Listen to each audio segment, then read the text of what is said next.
when America had its credit downgraded last year. I think I said that the credit was going to be downgraded in the United States government about 4 years ago. People said, you're out of your mind nuts. I bet it's 6 years ago now. Out of your mind nuts. We have a AAA credit rating. I said, it's going to happen. Going to happen. Look at the path we're on. That's crazy, Glenn Barrett's crazy. What happened? I mean, any logic would lead you to that water. You knew it was happening if you would just use common sense. Meanwhile, Team Obama was calling it a recovery summer. A few months later, America's credit is downgraded, so they ignored the facts. Once the S&P let the cat out of the bag, what did they do? They didn't deal with reality. They couldn't ignore it anymore because everybody was talking about it. So what did they have to do? They have to go to step 2, which is vilify.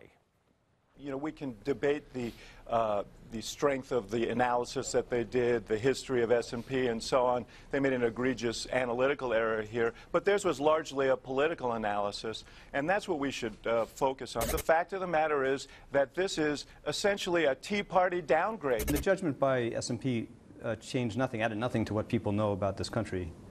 Again, there's no risk the U.S. would never meet its obligations. Let's recall, this is Standard & Poor's. This is the rating agency that took money from the people who were selling junk bonds and told other people to buy it.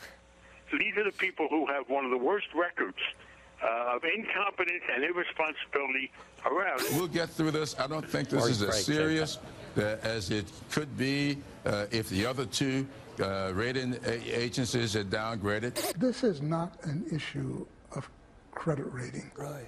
The United States can pay any debt it has because we can always print money to do that. So there is zero probability of default. Warren Buffett, who knows a thing or two about good investments, said if there were a quadruple A rating, I'd give the United States that. Oh. I and most of the world's investors agree. Well, there you have it. Okay. So they ignored it, then they vilified it. Now they're talking about another downgrade. So what's happening? They're softening the ground enough where they're going to just try to take it over, because that is the next step. Just like they did with the credit companies. They're just going to put themselves in charge of it. You know what this is? This is putting a crack addict in charge of the crack factory. It's like putting Butch Cassidy and the Sundance Kid in charge of the bank security. John Wayne Gacy, hey, John, go ahead, open up that daycare center or clown school. I know. Let's put Michael Moore in charge of the filling room at the Twinkie factory. It won't work. It's crazy. Progressives are seizing power. And November 6th is the point of no return. If we are unwilling to look at the facts, we will fail. America will be America in name only November 7th. It will.